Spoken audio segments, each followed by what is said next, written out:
예, 함께 읽은 요한계시록 13장 1절로 18절의 말씀으로 다시 성도를 생각하다, 다시 성도를 생각하다라는 제목으로 하나님 말씀 나누도록 하겠습니다. 지난주 설교 제목 기억하시나요? 다시 지난주는 예배를 생각하다. 그 전주에는 다시 교회를 생각하다. 다시 교회를, 예배를, 그리고 오늘 세 번째 요한계시록 세 번째 시간입니다. 성도를 생각하다라는 것입니다. 요한계시록 2장과 3장에 소아시아 7교회에 보낸 편지를 중심으로 다시 교회를 생각하다라는 말씀을 나누었고, 4장 5장에 있는 천상의 예배, 하늘의 찬송 경배를 생각하면서 다시 예배를 생각하다. 오늘 세 번째 성도를 생각하는 것입니다.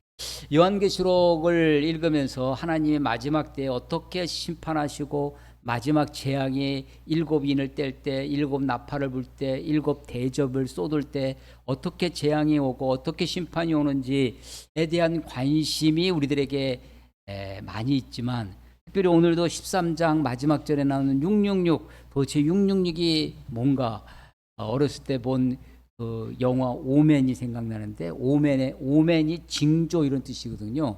666. 그래서 그때 교회 전수사님이 하나님의 숫자는 777. 그러고 보았더니 777 가방 같은 걸 누가 막 들고 다니더라고요. 그래서 그 저기 되게 좋은 거보다 하나님의 숫자가 7인데 완전수. 그런데 하나님보다 한 끗 낫다는 거죠. 그런데 6이니까 상당히 능력이 있다. 설명이 굉장히 그럴듯해서 뭐라고 거기다 덧붙이냐면, 죽이기까지 하네. 사탄이 죽이기까지 하는데 살리지는 못한다. 하나님은 살리는 일까지 하셔서 생명의 주 777이고 사탄은 666이다.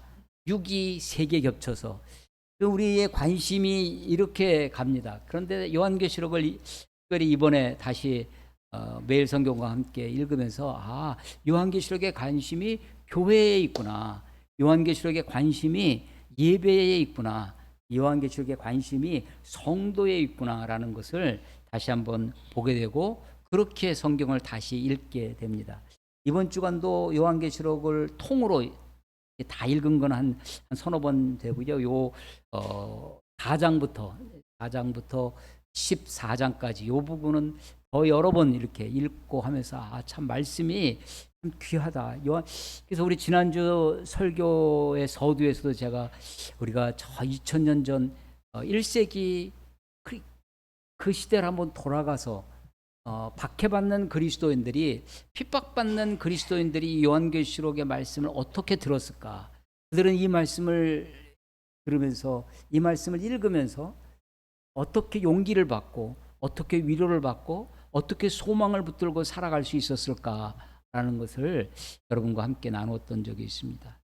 21세기 지금 21세기 2000년도도 지금 25년, 그러니까 4반세기 4분의 1이 지나갔습니다. 그래서 오늘도 이렇게 예배를 준비하면서 이렇게 와서 기도하는데, 내가 언제부터 신앙생활 했나 더듬어 보니까 중학교 1학년 때입니다. 75년, 50년 되는 해더라고요. 지난 50년, 그야말로 반세기 동안 신앙생활을 할 수 있고 내 믿음으로 주님과 함께 살아오게 된 것이, 한 번도 딴 생각 해본 적이 없이 살았던 것이 너무나 감사하고 참 주님의 은혜다 생각을 갖게 됩니다. 참 어렸을 때는 정말 교회 가는 일이 정말 즐겁고, 학교 갔다가 이 교회 들려서 집에 가고, 이제 다락방이 있었는데요. 다락방에 올라가서 몰래, 우리 어머니 몰래 성경책, 그야말로 여기 빨간 칠이 되어 있는 성경책, 옛날 성경책은 까만, 그래서 성경책에 가죽 성경책이 하얀 거, 뭐 다른 색깔이 있는 게 처음에는 이상했습니다. 성경책은 다 까만고 빨갛고, 그래서 우리의 까만 죄를 예수의 보혈의 빨간 피로 씻으면 하얗게 된다. 목사님들이 그렇게 가르쳐 주셨던 그 성경책을 당연히 용돈을 모아서, 이제 안 믿으시는 분이니까 성경책 그것을 중학교 1학년 때 영등포 서점에 가서 사갖고 와서 밤마다 다락방에 올라가서 성경을 읽을 때 얼마나 그렇게 참 꿀과 송이꿀보다 단 하나님의 말씀 경험하면서 읽었던 기억이 있습니다. 교회 주일날 교회 오랄 때 목사님이 꼭 성경을 이렇게 끼고 오라고 그래가지고 그렇게 끼고 다녔던 적이 있는데 내가 교회 다닌다는 게 자랑스럽고 그랬습니다. 근데 언제부턴가 길거리에서 지하철에서 목사님 하고 누가 부르면 그게 그렇게 반갑지가 않은 거예요. 야, 뭐 형 이런 소리도 있는데 뭐 학교에 학창 시절 때 부르던 오빠 이 소리도 있는데 굳이 다 듣게 목사님 그러냐고. 최근에 이번 주에도 우리 극동방송 이미 뉴스에 다 나와 있으니까 극동방송이 압수수색을 당하고 그 지금 아마 이사장으로 있을 텐데 김정한 목사님 또 여의도 순복음교회 이용훈 목사 이런 분들이 압수수색을 당했다고 하는 특검에 의해서 얼마 전에는 또 통일교가 압수수색을 당하고 지난 선거가 끝나고 6월 초에는 공직선거법 위반으로 세이브 코리아를 외치며 했던 저 부산의 손연보 목사라고 아예 설교 제목이 이재명은 끝났다. 성도들이 아멘 아멘 외치는 게 아니라 목사가 한마디 하면 이재명은 끝났다. 그렇게 외치더라고요. 이 교회 종교 시설 내에서의 선거 운동은 선거법 위반이랍니다. 이 압수수색을 당했는데 당연히 그 세계로 교회 그 압수수색을 한 것을 가지고 이제 종교 탄압이다. 이번에도 이제 그야말로 거물급 종교인이잖아요. 종교 탄압이라고 그렇게 외치는 80년대 대학 시절에 그때 민주화 운동을 많이 했던 시절이죠. 명동성당 혹은 뭐 세문안교회라든지 이런 데는 성지처럼 여겨졌습니다. 그래서 경찰들이 그 안에 들어가지 못하고 그걸 범하지 않았던 거죠. 조계사도 그렇고 그랬습니다. 이런저런 이유로 지금은 개인적인 어떤 비리나 어떤 범법 행위에 혐의점이 있어서 의심을 받아서 그래서 압수수색을 당하고 있는데 여간 교회 내에 그런 공권력이 투입된다는 것에 저는 이건 개인적으로 그들이 잘못됐다고 저는 생각하고 있지만 그래도 교회가 그런 공권력에 의해서 그렇게 압수수색을 당한다는 것에 대해서 굉장히 자괴감이 있고 또 슬픈 시대를 살고 있다라는 생각을 하게 됩니다. 미국의 전직 이 차관복까지 했다고 하는 어떤 사람이 부정선거를 외치고 그러면서 서울에 있는 큰 교회, 대형 교회에 가가지고 간증 집회라고 하면서 그 안에서 교회 이 본당이죠. 본당 안에서 태극기와 성조기를 흔들면서 USA를 연호하고 그런 것들이 이제 뉴스에 다 나오고 교회가 부흥하면서 교회가 커지면서 소위 교회 안에 세속의 물결이 교회 안으로 들어오게 되었습니다. 아니 일제 강점기 때 아주 대표적인 것이 3.1운동 당시에 민족대표 33인 중에 16명이 기독교인이었고요. 그때 당시에 기독교는 전체 인구의 우리 조선 인구의 2%도 되지 않았던 그렇지만 교회 이 조선 사회에 영향력 있는 그런 역할을 했고, 그야말로 세상의 소금뿐만 아니라 세상이 어디로 가야 할지 이정표가 되어주는 빛의 역할도 했었습니다. 그런데 이제 교회가 세상이 교회를 닮아가려고 노력을 했던 시절이 있었어요. 근데 지금은 교회가 세상을 닮아갑니다.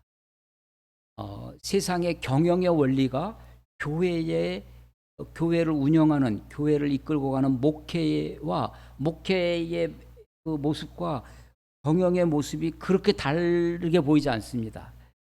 교회에서 간증 집회하는 것과 어떤 이 소위 영업을 주로 하는 그런 데서 소위 성공의 이야기를 나누는 그런 것과 다르지 않습니다. 그래서 많은 사람들이 저 사람은 목사를 안 했어도 세상 일을 했어도 저만큼 성공했을 거다라고 하는 것이 있습니다. 그래서 한동안은 교회 안에 소위 경제적 부의 물결이 교회 안으로 들어왔죠. 그런데 이 경제력도 힘이 있습니다. 경제력도 권력이 돼요. 교회가 지금은 교회가 부를 쌓다 보니까 교회도 교권이 생깁니다. 종교 권력이 생겨나요. 그리고 이 종교 권력은 정치적인 그런 권력을 닮아가기 시작합니다. 그래서 교회 권력이 정치 권력을 탐하고 그것을 지향하고 그것을 닮아갑니다. 구별이 별로 없습니다. 근데 정말 가슴 아프고 이렇게 한 것은 다 비슷한 얘기를 한다는 거예요. 찬송가도 비슷하게 부릅니다. 외치는 구호도 비슷합니다. 비유를 드는 것도 거의 비슷한 것을. 그래서 교회와 세상의 구별이 없어지고 세상을 닮아갑니다. 근데 요한계시록을 읽다 보니까 사탄과 하나님 성도들 교회의 모습이 사탄이 하나님을 흉내냅니다. 거의 비슷하게 되어져 갑니다. 다시 요한계시록 다시 한번 앞으로 가보겠습니다. 4장 5장 우리 지난주에 다시 예배를 생각한다 할 때 4장 1절 성경을 한번 잘 따라와 보세요. 이후에 내가 보니 하늘에 열린 문이 있는데, 하늘이 열렸어요. 근데 그 하늘에 누가 있냐면 보호자에 앉으신 이가 있습니다. 그래서 4장은 보호자에 앉으신 이 하나님을 찬양합니다. 하나님의 영원성. 그래서 하나님의 영원성이 전에도 계시고 이제도 계셨고 장차 오실 이 이렇게 표현됩니다. 요한계시록을 읽다 보면 사탄은요 전에는 있었는데 지금은 없고 이런 표현이 나와요. 하나님은 전에도 있었고 지금도 있고 장차 오실 분이에요. 시간으로도 충만하다고 했었죠. 하나님의 영혼입니다. 시간적으로 우리는 어떤 시간 한 부분을 점할 뿐이죠. 그런데 주님은, 우리 하나님은 시간의 모든 시간에 가득하신 분입니다. 그래서 4장은 보호자에 앉으신 일을, 그분의 영원성, 그리고 그분이 하신 일, 얼마 전에 목사님들 모임을 하는데 목사님 중에 한 분이 대뜸 복음이 뭐냐고 질문하더라고요. 그래서 제가 여러분들에게 설명하는 복음 기억나십니까? 하나님이 이 하신 일, 그게 우리들에게 기쁜 일이 되기 위해서 하나님이 하신 일 중에 굉장히 많지만, 하나님이 하신 일 중에 하나님이 우리를 위해 하신 일, 첫째가 창조입니다. 두 번째가 타락한 우리들을 구원하시기 하신 일. 그래서 그 구원하시기 위해서 하나님이 이 땅에 오신 일이 그 이야기가 아주 기쁜 일이라는 거죠. 그분이 우리를 위해 십자가에 죽으신 일. 그래서 하나님이 우리를 위해서 하신 일, 창조. 그래서 4장은 보좌에 앉으신 이가 그분의 영원성, 그리고 그분이 하신 일, 창조를 찬양합니다.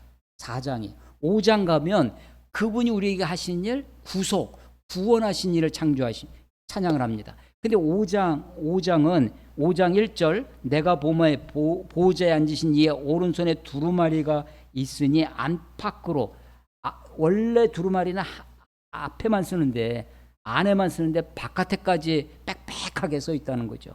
7인이 봉해졌다. 7 그 두루마리를 하나님이 두루마리를 가지고 오른손에 두루마리를 가지고 있는데 아무도 보지 못하도록 인을 박아 놓으신 거예요. 인으로 봉해 놓으셨는데 그 봉이 7개가 있다는 거예요.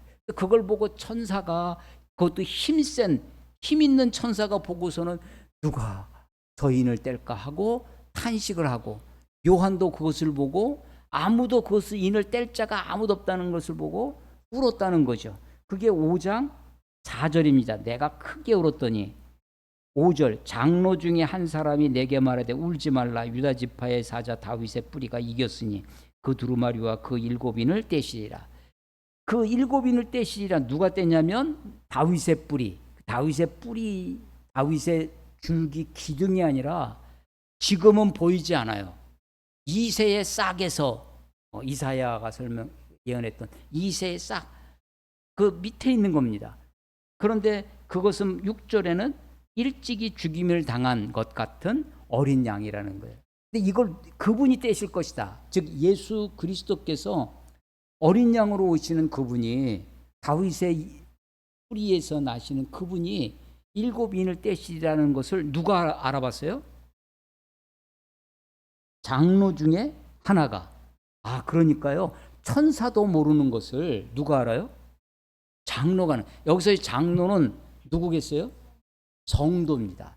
24장로, 구약의 12지파와 신약의 12사도로 대표되어지는 신구약 시대의 하나님의 백성들을 이야기한다라고 설명을 드렸었는데, 그러니까요, 우리는요 사실은 능력으로 하면 천사보다 못하죠. 천사가 우리보다 훨씬 능력이 있죠.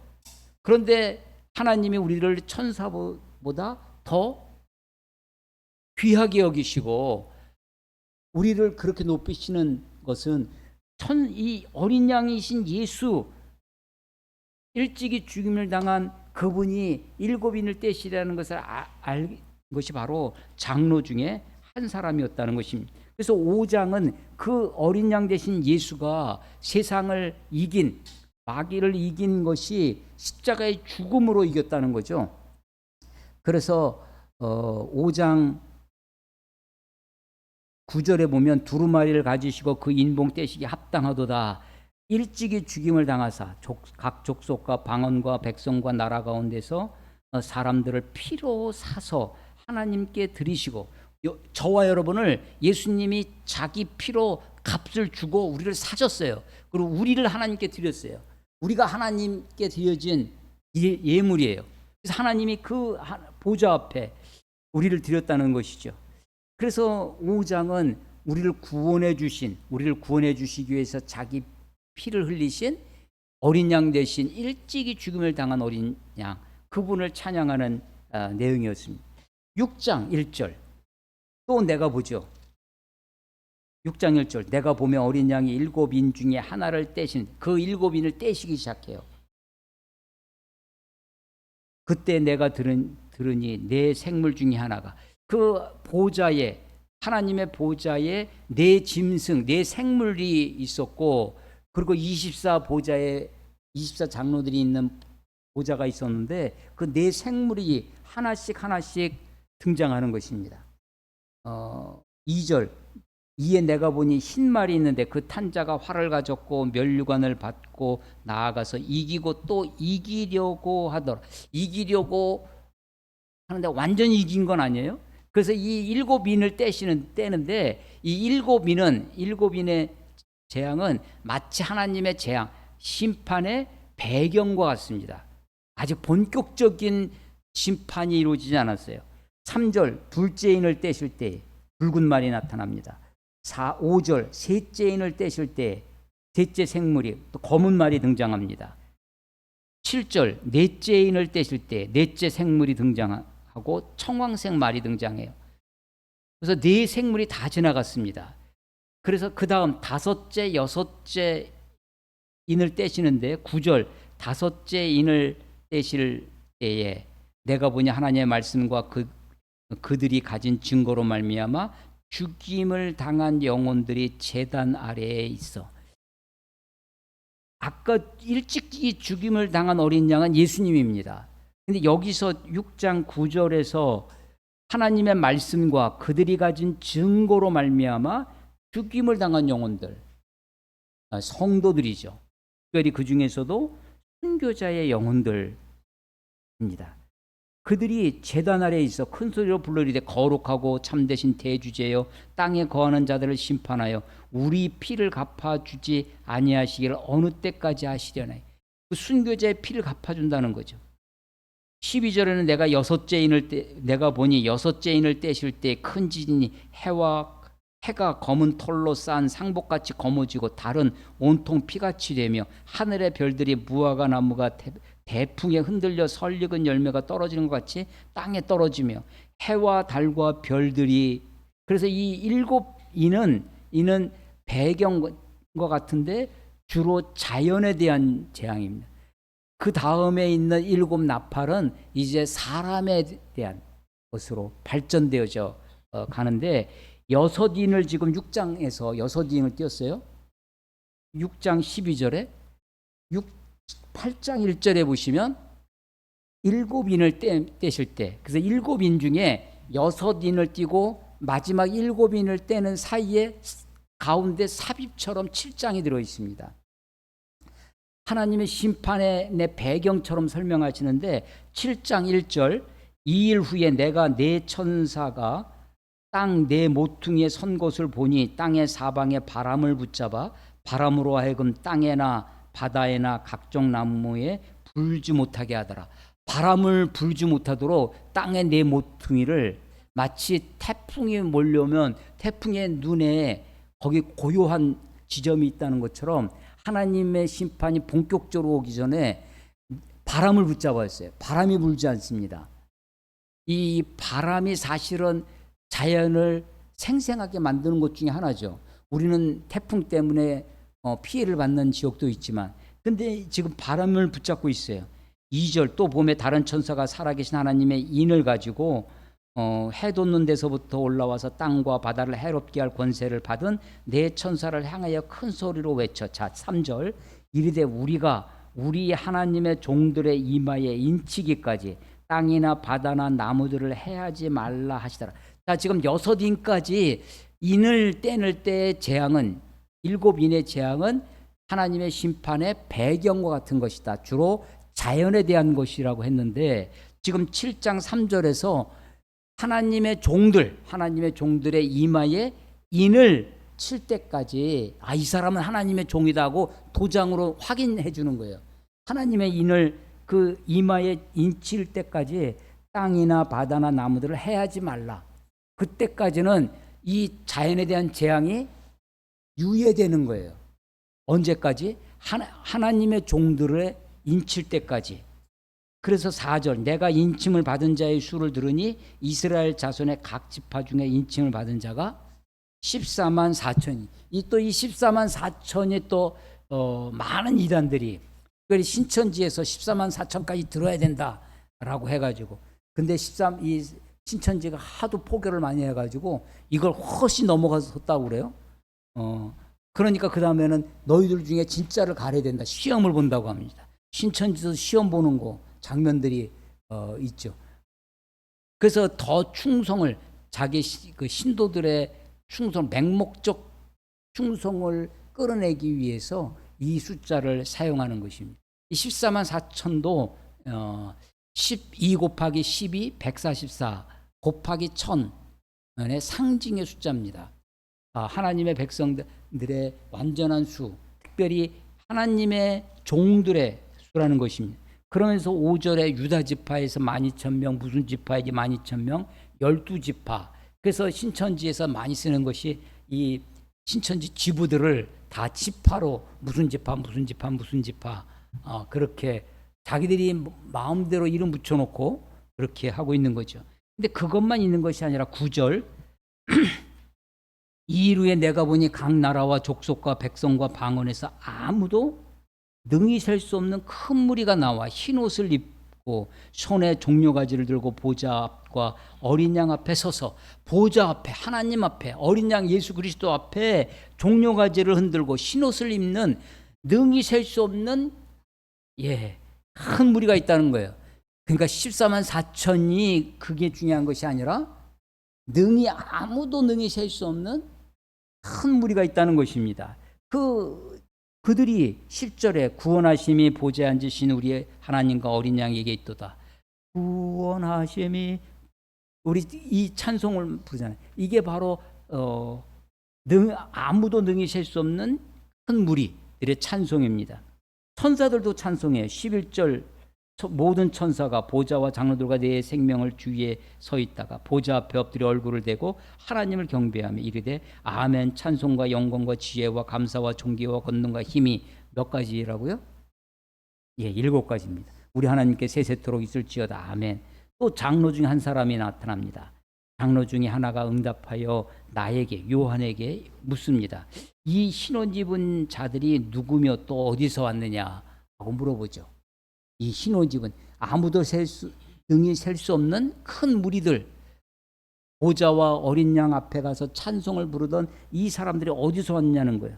그랬더니 14절 내가 말하기를 내 주여 당신이 아시나이다 하니 그가 나에게 이르되 자 이는 큰 환난에서 나오는 자인데 어린 양의 피에 그곳을 씻어 희게 하였느니라. 그러므로 그들이 하나님의 보좌 앞에 있고 또 그의 성전에서 밤낮 하나님을 섬기며 보좌에 앉으신 이가 그들 위에 장막을 치시니라. 그들이 다시는 줄이지도 아니하며 목마르지도 아니하고 해나 아무 뜨거운 기운에 상하지 아니하리니 이는 보좌 가운데 계신 어린 양이 그들의 목자가 되사 생명수 샘으로 인도하시고 하나님께서 그들의 눈에서 모든 눈물을 씻어 주실 것임이니라.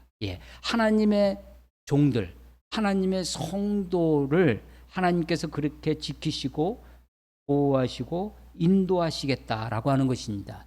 여기 아주 중요한 것이 어린 양의 피로 그 옷을 씻어 흰 옷을 입은 자들이라는 거예요. 성도가 누구냐? 예수 그리스도의 피로 값주고 사신 보혈의 피의 흔적을 가진 거죠. 6월절 이 모세가 출애굽할 때 애굽에서 마지막 어린 양의 잡아서 피를 그 인방과 설주에 그 피를 바른 것처럼 예수의 보혈의 피를 가지고 있는 자들, 이게 주의 성도들이라는 것입니다. 그리고 나서 이제 7인을 뗍니다. 8장 1절 7째 인을 떼실 때에 하늘이 반 시간쯤 고요하더니 마치 아까 바람을 붙잡아서 네 천사가 땅 모퉁이 네 곳에서 바람을 붙잡아서 바람이 불지 않았다는 것처럼 반 시간쯤, 그러니까 반 시간쯤이니까 길지 않은 시간이었던 것 같습니다. 반 시간쯤 고요하더니 내가 보면 하나님 앞에서 7 천사가 서 있어 7 나팔을 받았더라. 자, 그래서 7인의 재앙은 6인과 7인 사이에 하나님의 종들, 이마에 인침을 받는 하나님의 성도들에 대한 이야기가 있고 7인이 7번째 인이 7 나팔로 이어집니다. 그래서 그 심판이 7인의 심판, 7 나팔의 심판이 끊어지지 않고 이어지는데 7인을 뗄 때 7 천사가 7 나팔을 받아서 나팔을 하나씩 부를 때 심판이 하나님의 심판이 시작되는데 7인은 주로 자연에 대한 거였다면 7 나팔은 이제 본격적으로 사람에 대한 심판으로 이어집니다. 그런데 이 7인을 뗄 때요 8장 3절 또 다른 천사가 와서 제단 곁에 서서 금향로를 가지고 많은 향을 받았으니 이는 모든 성도의 기도와 합하여 보좌 앞 금제단에 드리고자 함이라. 향연이 그 향로의 향연이 성도의 기도와 함께 천사의 손으로부터 하나님 앞에 올라가는지라. 천사가 향로를 가지고 제단에 불을 담아다가 땅에 쏟음에 우레와 음성과 번개와 지진이 나니. 그래서 이 성도의 기도가 향연인데 이것은 이미 5장 8절에서도 한번 나왔어요. 5장 8절에 보면 성도의 기도, 이 향은 곧 성도의 기도라. 예배에 있어서 천상 예배에 있어서 중요한 것이 바로 성도의 기도가 있었습니다. 기도와 찬양이 이 천상의 예배의 중심이었죠.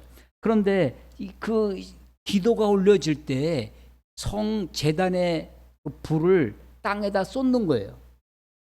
성도의 기도가 무엇과 깊은 연관이 있냐면 세상에 대한 심판과 깊은 영향이 있습니다.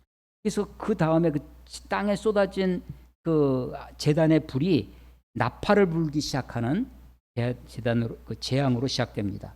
7절 8장 7절 첫째 천사가 나팔을 부니 8절 둘째 천사가 나팔을 부니 10절 셋째 천사가 나팔을 부니 12절 넷째 천사가 나팔을 부니 보세요. 넷째 천사 나팔을 부니 해의 3분의 1과 달의 3분의 1과 별들의 3분의 1이 그런데 그 바로 11절 끝에 보면 많은 사람이 죽게 되어집니다. 그리고 이 네 천사의 나팔 불고 나서 13절 내가 또 보고 들으니 공중에 날아가는 독수리가 큰 소리로 이르되 땅에 사는 자들에게 화가 몇 번 있어요? 3번 있습니다. 그래서 첫째 화, 둘째 화 이렇게 화가 미칠 때 그때 하나님의 재판이 재앙이 임하는 것입니다.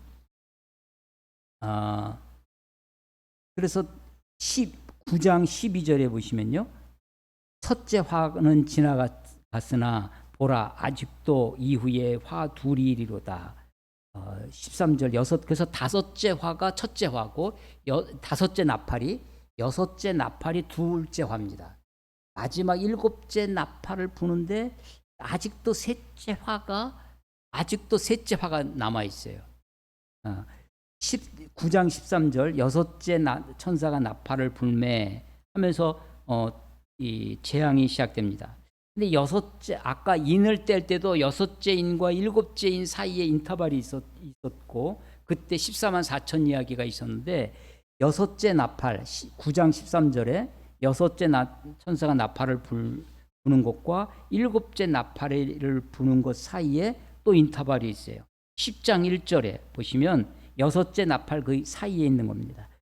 내가 또 보니 힘센 다른 천사가 구름을 입고 하늘에서 내려오는데 그 머리 위에 무지개가 있고 그 얼굴은 해 같고 그 발은 불기둥 같으며 그 손에 펴놓은 작은 두루마리를 들고 아까 보좌에 앉으신 이가 오른쪽에 두루마리를 가지고 7인을 있었죠. 근데 그것은 아니에요. 또 다른 건데 작은 두루마리를 가지고 있는 겁니다. 펴놓은 이건 이미 펴놔 있어요. 아까는 인봉되어 있는데 펴놓은 작은 두루마리를 들고 오른발은 어디에? 바다를 왼발은 땅을 밟고 있습니다. 3절 사자가 부르짖는 것 같이 큰 소리로 외치니 그가 외칠 때에 7 우레가 그 소리를 내어 말하더라. 우레 같은 아주 큰 아주 분명한 소리였어요. 4절 7 우레가 말을 할 때에 내가 기록하려고 하다가 곧 들으니 하늘에서 소리가 나서 말하기를 7 우레가 말하는 것을 어떻게 해요? 인봉하고 기록하지 말라. 예. 계시록에서 하나님이 우리들에게 알려주시기 위해서 보여주시는 것이 있습니다. 들려주시는 것이 있어요. 요한에게 가서 전하라, 말하라, 알려주시는 것이 있어요. 근데 어떤 거는 지금처럼 오히려 인봉합니다. 기록하지 말라 합니다. 그러면 우리가 어떻게 되겠어요? 하지 말라면 하지 말아야죠. 그것은 여전히 비밀로 두어야 되는 것입니다. 10장 7절 7째 천사가 소리내는 날 그의 나팔을 불려 할 때에 하나님이 그의 종 선지자들에게 전하신 복음과 같이 하나님의 그 비밀이 이루어지리라. 그 날에 7 천사가 그 나팔을 불려 하나님의 비밀이 이루어질 때가 있다는 거예요. 아직도 비밀스러운 것이 있습니다. 아까 그 작은 두루마리가 있었는데 이제 8절에 보면요. 그 천사의 손에 펴놓은 두루마기를 가지라고 하고 그것을 먹으라고 합니다. 갖다가 선지자에게. 이것은 마치 에스겔 선지자에게 하나님의 두루마리를 먹게 하는 거와 같습니다. 10장 10절 내가 천사의 손에서 작은 두루마기를 갖다 먹어버리니 내 입에는 꿀과 같이 다나 먹은 후에 내 배에서 쓰게 되더라. 그가 내게 말하기를 내가 많은 백성과 나라와 방언과 임금에게 다시 예언하여야 하리라. 그때까지 하나님의 두루마기를 네가 먹고 비록 안에서 그 재앙 그 심판의 두루마리를 먹어서 쓰지만 그때까지 기다리고 보고 있어야 한다는 것입니다. 그러면서 11장에 가면 요한에게 내가 지팡이 갈등 갈대를 주며 측량하라고 그래요. 하나님의 성전과 제단고 그 안에서 경배하는 자들을 측량하되 성전 바깥마당은 측량하지 말고, 이 갈대가 갈대 마디마디를 가지고 측량의 자로 썼습니다. 성경을 캐논이라고 하는데 헬라어로 이 캐논이라는 것이 갈대라는 뜻입니다. 그래서 성경이 갈대예요. 캐논. 측량. 내 믿음이, 내 신앙이, 내 행습이 하나님의 기준에 맞는지 않는지 측량하는 거죠. 갈대로 쓰는 거예요. 그래서 이 갈대를 가지고 요한에게 주는 것입니다. 측량을 하는데 어디를 측량하냐면 11장 1절 하나님의 성전과 제단과 그 안에서 경배하는 자들을 측량해요. 그 성전 바깥은 2절에 성전 바깥마당은 측량하지 말라고 그래요. 그냥 두라고 그래요. 그것은 이방인에게 주었은즉 그들이 거룩한 성 42달 동안 진팔피리라.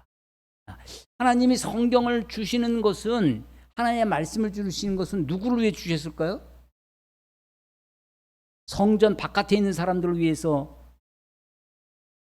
하나님이 우리에게, 하나님의 백성들에게 유대인의 나음이 무엇이뇨? 로마서에 보면 질문이 그거예요. 바울이 여러 가지가 있지만 저들이 하나님의 말씀을 맡았다는 거예요. 하나님의 말씀을 맡았어요. 하나님, 내가 믿음으로 사는지 내가 하나님의 뜻대로 사는지를 우리에게 측량할 수 있는 갈대를 주셨다는 거예요. 하나님의 말씀을 읽고 내 신앙을, 내 믿음을 거기에 맞추어 측량해 봐야 되는 것입니다. 11장 상점은 내가 나의 두 증인을 권세를 줬다고 합니다. 그래서 10장 11장이 여섯 번째 나팔과 일곱 번째 나팔 사이에 또 삽입처럼 들어와 있어요. 하나님의 말씀에는 비밀스러운 것도 있습니다. 하나님의 때를 기다려서 그것을 그때까지 우리가 간직해둬야 될 것이 있고, 주의 백성들이 하나님의 말씀대로 사는지 못 사는지를 요한에게 측량해 보라는 거예요. 성경 바깥이야 내버려 두라는 거죠. 기본적으로 성경은 저와 여러분들에게, 믿는 자들에게 주신 하나님의 말씀입니다. 그런데 11장 15절에 가보시면요, 일곱째 천사가 나팔을 붑니다. 드디어. 근데 일곱 번째 나팔을 불 때 11장 19절에 보시면요, 이에 하늘에 있는 하나님의 성전이 열리니, 아까 4장 1절에는요 하늘문이 열렸습니다. 근데 이 11장 19절에 오면 성전이 열려요. 하늘이 열리고 그 안에 있는 성전이 열리고, 그 성전 안에 뭐가 지금 보이냐면 언약궤가 보여요. 그래서 점층적으로 그 중심으로 가고 있는 거죠. 12장 1절 하늘에 큰 이적이 보입니다. 3절에도 하늘에 또 다른 이적이 보여요. 12장 1절에 큰 이적은 보시면 이 해가 선입니다. 태양이에요. 해를 옷 입었어요. 해를 옷 입은 한 여자가 있는데, 그러니까 이 여자가 누군가 보세요. 해를 옷 입으면, 태양으로 옷을 입으면 어떻게 되겠어요? 눈 입으시죠. 찬란한. 그래서 그 발 아래는 달이 또 있어요. 머리에는 12별의 관을 썼습니다. 이 여자가 아이를 베어 해산하게 돼요. 그런데 아파서 애를 쓰며 부르짖어요. 그래서 이제 한쪽에서는 이것은 예수님을 낳은 마리아다라고 얘기를 합니다. 우리 개신교는 이것은 교회라고 생각합니다. 하나님의 교회가 이 교회를 통해서 예수님이 오셨다는 거예요. 그런데 하늘의 이적이 그 해를 옷 입은 여자만 있는 것이 아니라 12장 3절에 하늘에 또 다른 이적이 보이니 보라 한 큰 붉은 용이 있어 머리가 일곱이요 뿔이 열이라. 머리가 이 용은 머리가 7개예요. 근데 뿔은 몇 개예요? 10개예요. 기괴합니다. 머리에도 7왕관을 썼어요. 그런데 이 용이 이 아이를 삼키려고 4절 보시면 그가 해산하면 그 아이를 삼키고자 하고 있습니다. 5절 여자가 아들을 낳으니 이는 장차 철장으로 만국을 다스릴 남자 어린 양 대신 예수님을 얘기하는 것입니다.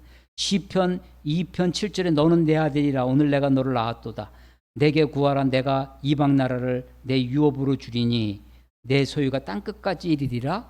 내가 철장으로 그들을 질그릇같이 깨부수리라. 철장으로 열방을 깨트리시는 분, 만국을 다스릴 분, 예수님을 얘기하는 것입니다. 그 아이를 하나님 앞과 그 보좌 앞에 올려가더라. 그 여자가 광야로 도망하매 거기서 1260일 3년 반입니다. 동안 그를 양육하기 위하여 하나님께서 예비하신 곳이 있더라.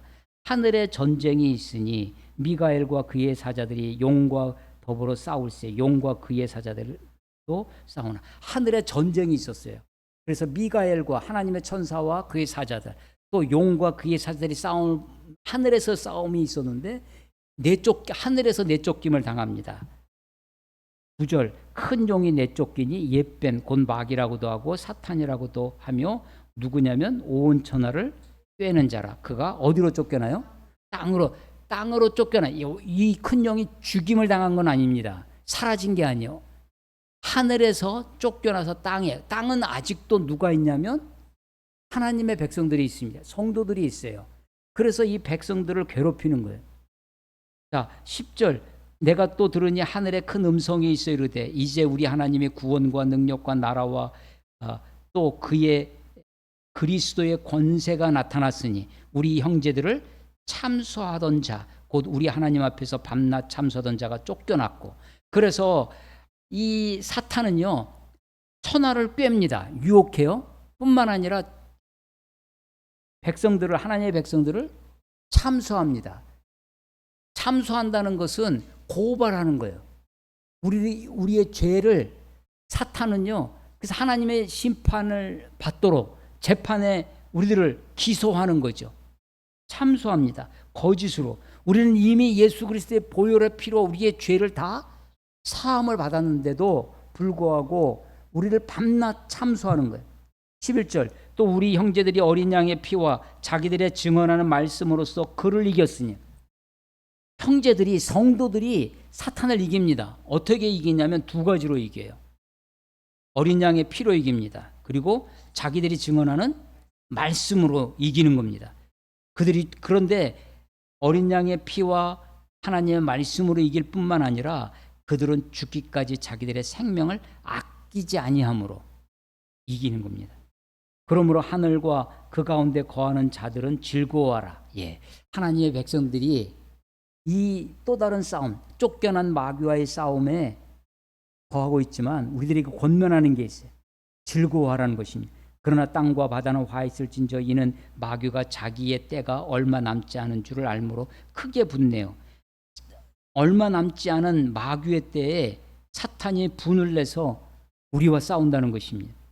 그래서 드디어 13장에 왔습니다.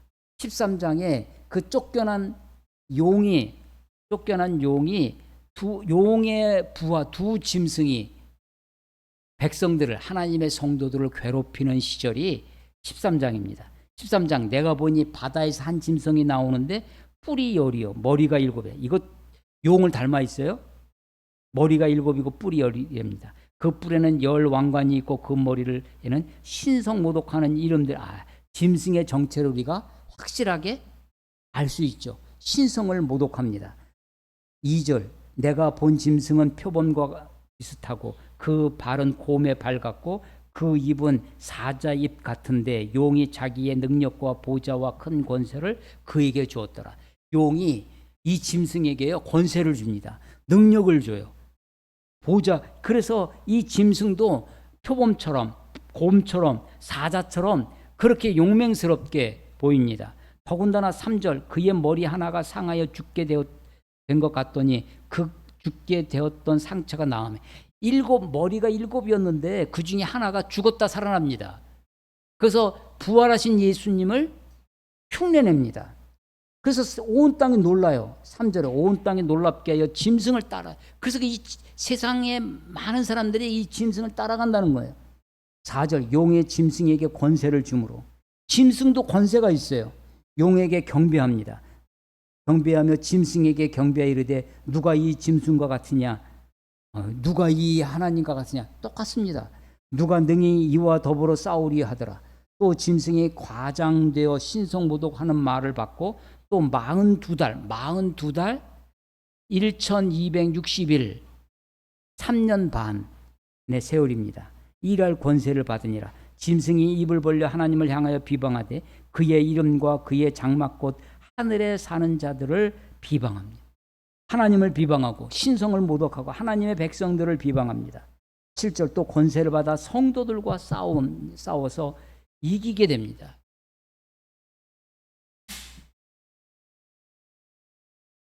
그래서 12장 11절 다시 앞에 가보시면요, 12장 11절은 성도들이 이겨요. 어떻게 이기냐면 어린 양의 피로, 말씀으로, 또 죽기까지 싸움으로 그렇게 이기는데, 13장 7절에 오면 짐승이 이겨요. 권세를 받아 성도들과 싸워 이기게 되고 각 족속과 백성과 방언과 나라를 다스리는 권세를 받으니, 아니 어린 양 그거 아주 비슷합니다.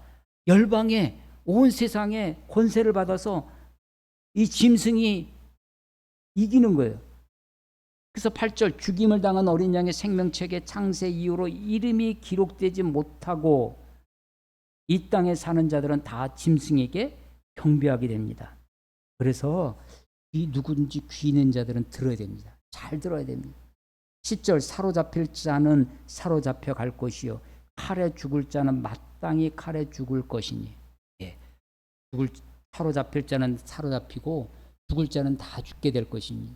아니 이때 하나님이 그 성도를 다 살려주시고 사로잡힐 자를 다 건져주시고 하면 좋을 것 같은데 그렇지 않은 거예요.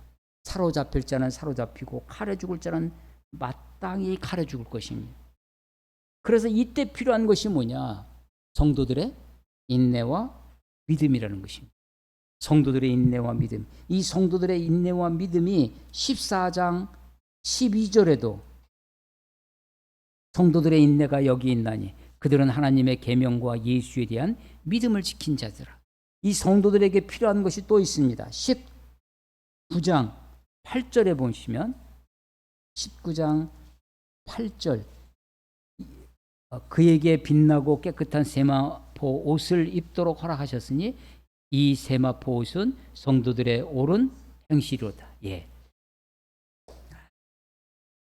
요한계시록을 읽으면서 요한계시록의 관심이 교회에 있다고 했습니다. 요한계시록의 관심이 참된 예배에 있다고 했습니다. 요한계시록의 관심이 성도에 있습니다. 누가 성도인가? 성도들에게 필요한 것이 무엇인가? 성도의 기도, 성도의 옳은 행실, 이 성도의 인내, 끝까지 믿음을 지키는 것이 필요한 것입니다. 마귀가 하나님을 닮아 아주 흡사합니다. 13장 다시 와서요. 11절에 내가 보매 또 다른 짐승이 땅에서 올라오니 어린 양 같습니다. 그리스도를 흉내냅니다. 두 뿔이 있어 용처럼 말을 합니다. 그가 먼저 나온 짐승의 모든 권세를, 그 바다에서 나온 짐승의 그 권세를 그 앞에서 행합니다. 땅과 땅에 있는 자들을 처음 짐승에 경배하게 합니다.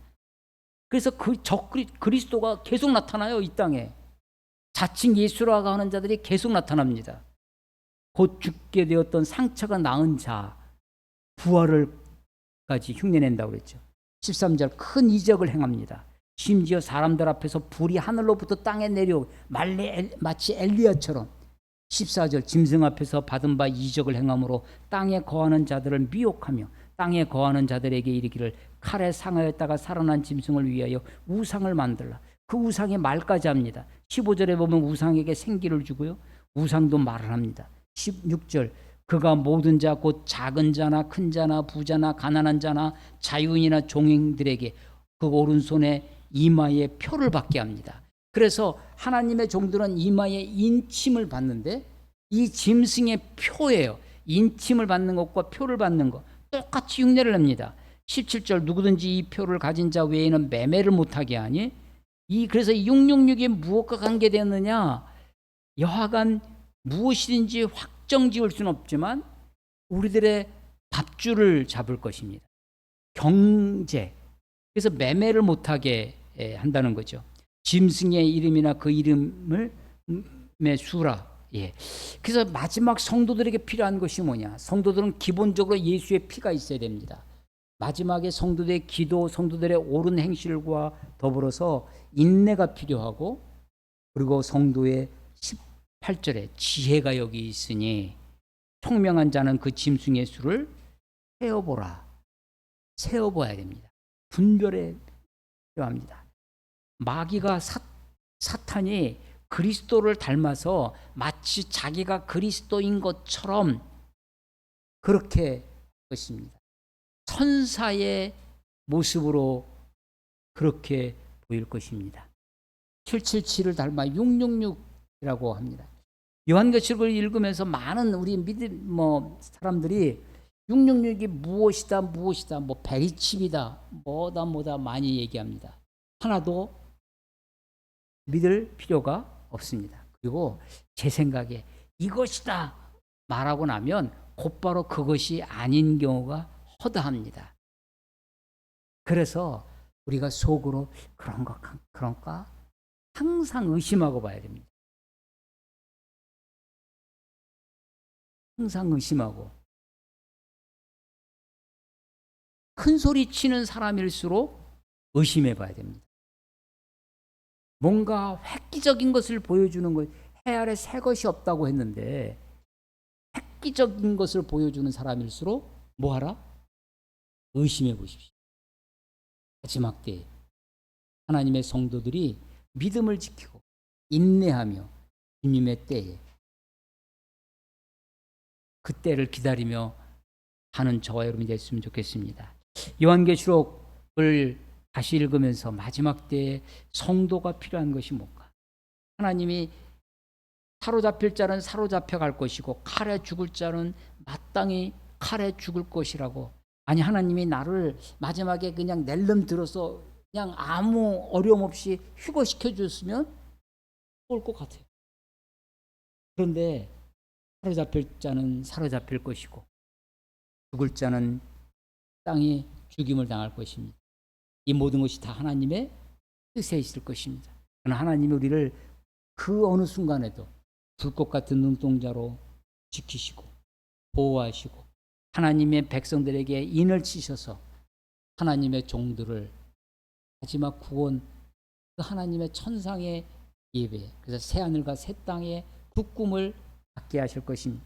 1세기 기독교인들이 로마의 박해 속에서 이 책을 읽으며 인내하고 하나님의 때를 기다리며 소망하며 아멘 주 예수여 어서 오시옵소서라고 기도하며 살았던 것처럼 21세기를 살아가는 우리들도 이 요한계시록을 읽으면서 다시 한번 주님을 기다리는 주의 백성들 하나님의 백성들 다 되시기를 주의 이름으로 축원합니다. 기도하겠습니다. 하나님 아버지 은혜를 감사합니다.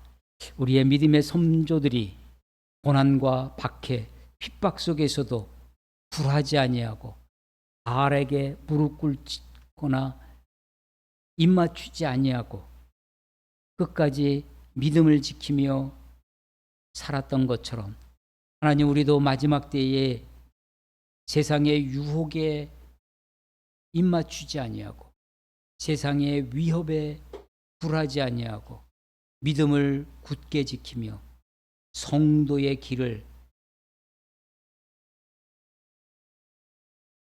성도의 신앙을 지키며 살 수 있도록 하나님 우리를 축복하시고 붙들어 주시옵소서. 일찍이 죽임을 당한 어린 양 예수 그리스도를 찬양합니다. 보좌에 앉으신 우리 하나님의 그 거룩하신 앞에 우리도 나아갈 수 있도록 하나님 우리를 이끌어 주시옵소서. 예수님 이름으로 감사하며 기도드렸사옵나이다. 아멘.